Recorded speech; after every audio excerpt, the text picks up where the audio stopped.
Okay, guys, hey, I was actually able to get these 2-inch springs to work on this. What I did is I packed them with some leather.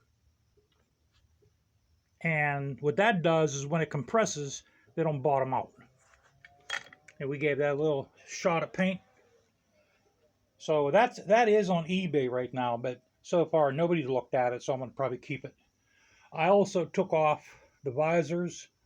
I like them like this better. I took the visors off, just the turn signals. I'm keeping that visor, the ones on the fender, the ones on the speedometer, and the one on the back of the fender. And I also refinished the simulated snakeskin on the seat. What I did was I washed the old pattern off with acetone, then I re-dyed it, and I super sheened it. So I think it looks a lot better like that.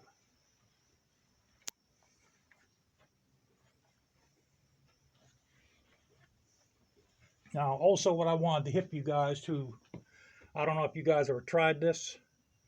Now, it may not work on your bike, but on my bike, it's doing wonders. I put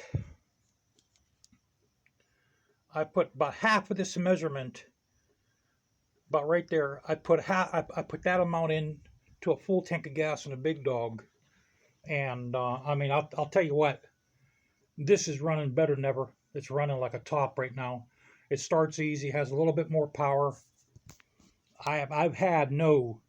Since I've had these ear cleaners, and I did that float bowl vent Allen bolt mod. You know, you have to, if you run an air cleaner that's better than factory, that allows more air in other than factory, you have to take that little screw out of that little Allen screw out of the what it does, it gives the float bowl area more of a vent. Now, since I have this on, along with the Lucas, I've had absolutely no coughs whatsoever out of the carburetor.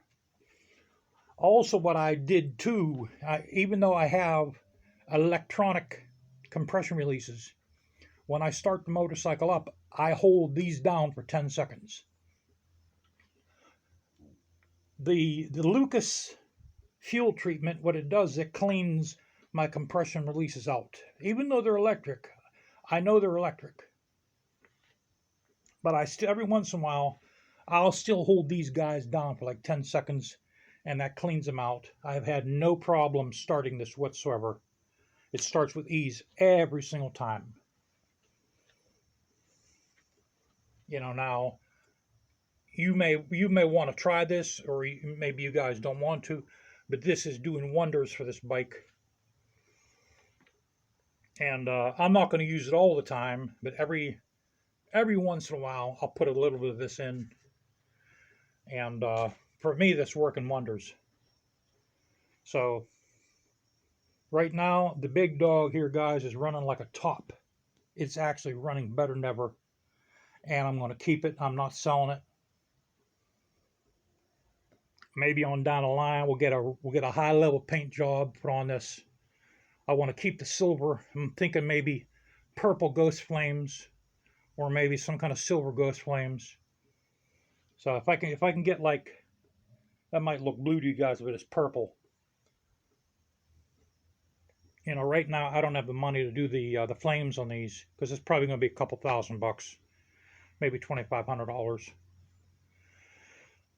But that's what I'd like to do. So, but I'm going to keep this, because this thing is running like a freaking top right now. It's running better than ever. It's got more power than ever. It's smooth as ever. 70, 80, 90 miles an hour. There's no vibration whatsoever. It's just, everything's right on right now. So, yeah, I think the seat come out pretty good like that. I like that pattern. Has like a natural, random pattern in it. So, oh yeah, another thing I want to show you guys. Or did I show you guys this at the beginning of the video? I put the 2-inch springs on the solo seat, and I packed it with that leather. and that keeps the springs from compressing all the way. A little bit of a harder ride, but you know, it'll work. That makes it work. So, catch you guys later. Stay safe.